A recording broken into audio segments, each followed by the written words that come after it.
let us go. 3, 2, 1.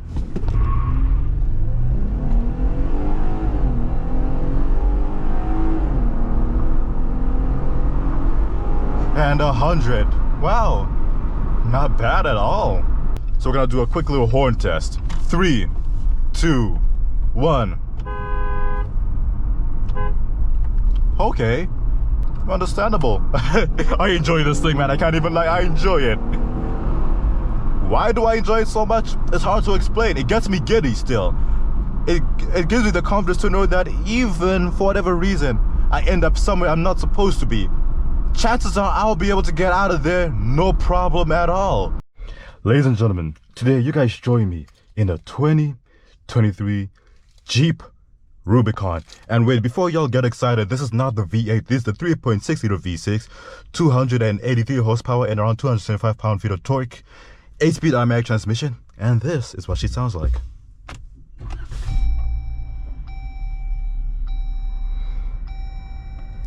Again, very nice, and this is what our key looks like. Let's do a quick little walk around.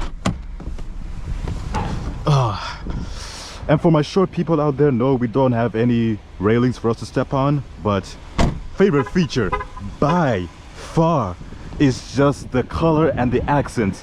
Jeep has still stayed true to their military style theme, essentially. Like, look at how good this looks. If you see this behind you while you're off-roading, like, I'm not gonna lie, I'll just move out of the way.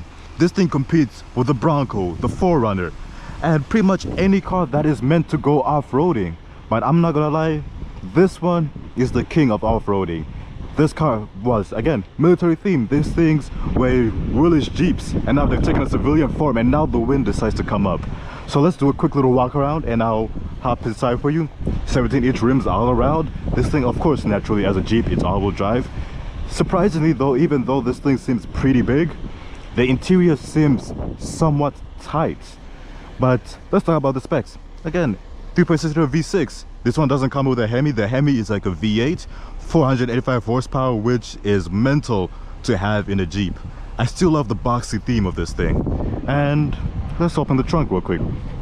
Hooks down here. Boom, boom. Bose system, Alpine system. We have a truck coming, so I can't stick around here too long. So let's get out the way. But still, not a bad truck. And yes, it does handle a little bit like a truck, but again, the thing about this is that it's an off-road monster. And honestly, it does look good while doing it too.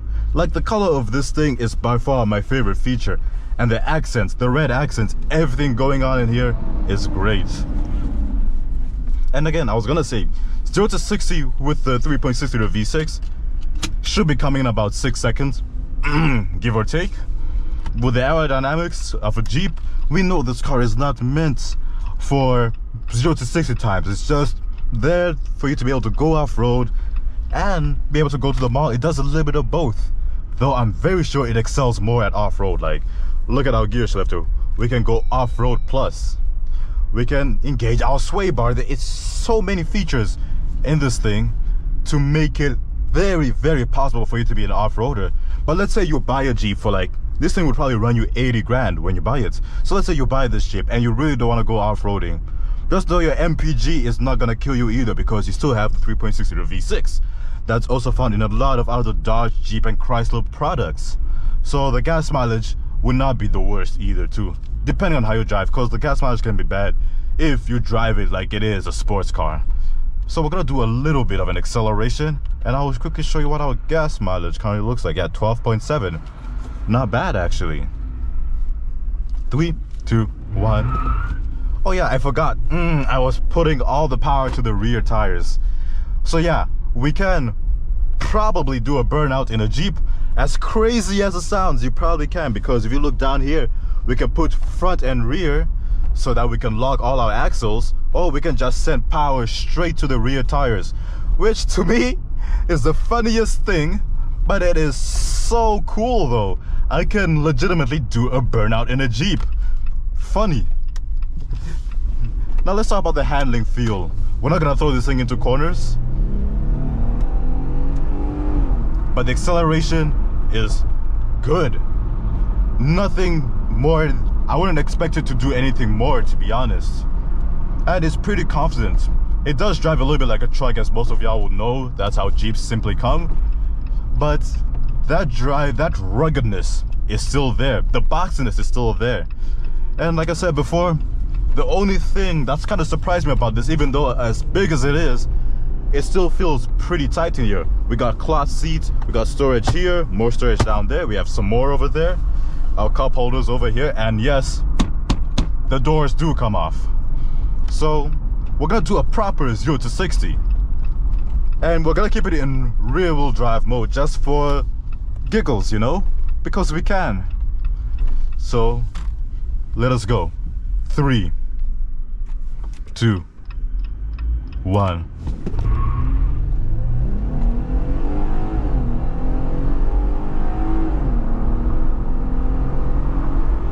And 100. Wow, not bad at all. Not bad at all. Okay, I see you, Jeep. Now brake test. Yup, solid brakes. More than enough to at least stop the body of this thing. It's actually enjoyable. I can see a lot of people falling in love with this car. As much as people like to make fun of Jeeps and saying that, oh, they handle badly, that's really not the point of a Jeep. You enjoy it. Now, we are seeing the prices of these things go up a little bit, but because these things hold their value so well, and honestly, I can see a trim model like this holding its value decently well too. You don't have to get the V8.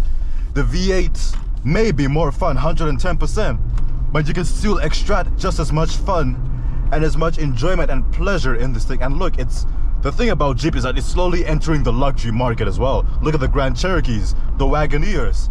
Like, even look at the detailing in this thing. Some of you may say it's a little bit dated. I'll just say it's the theme of the car, because it's still military style theme though, right?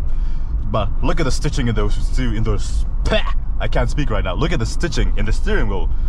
Look at the nice red accents going around. Look at the embroidery saying Rubicon right there. Like, a lot of this is just chef's kiss. But the true test of luxury, from my point of view at least, is always going to be how the voice commands work.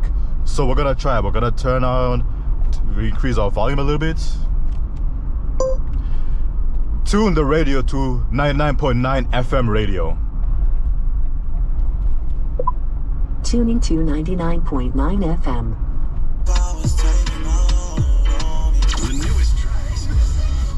Yep.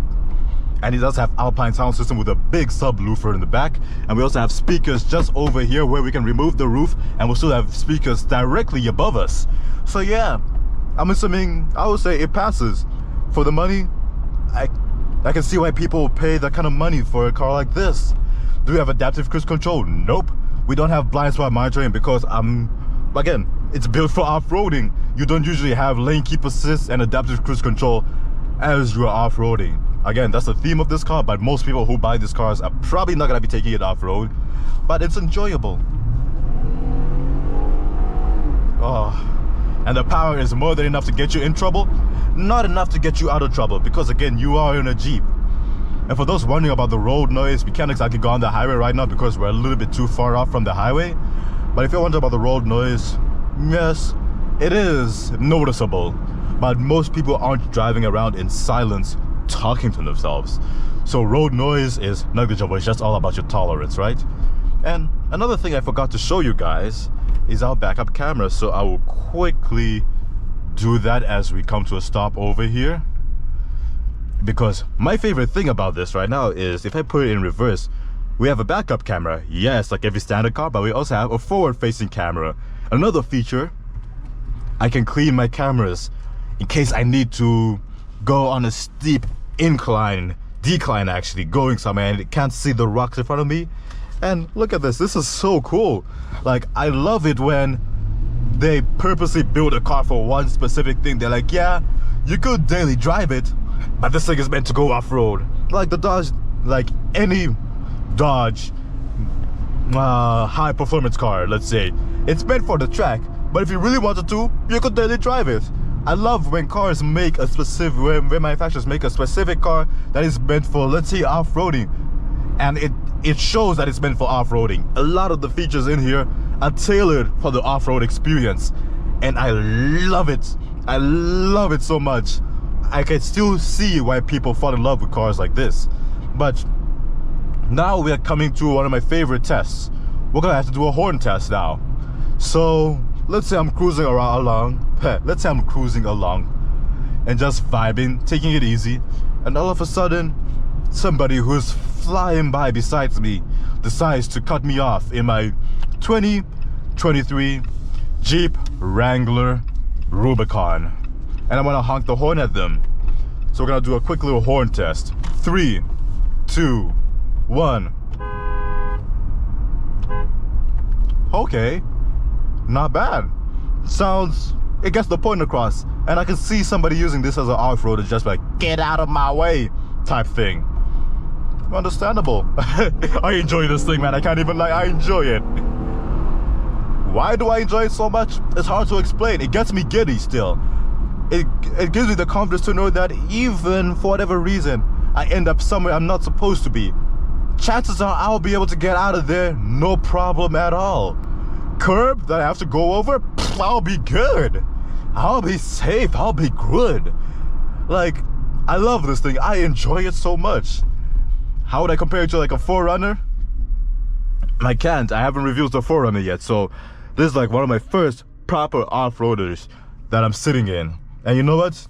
It does good. And if you're wondering about the visibility, pretty decent visibility. And if you guys can notice, you can see the vents in our hood. So it's extra, but I love it. Anyway guys, take care. This has been Morty in the 2023 Jeep Rubicon with a 3.6 liter V6. Take care guys, and peace.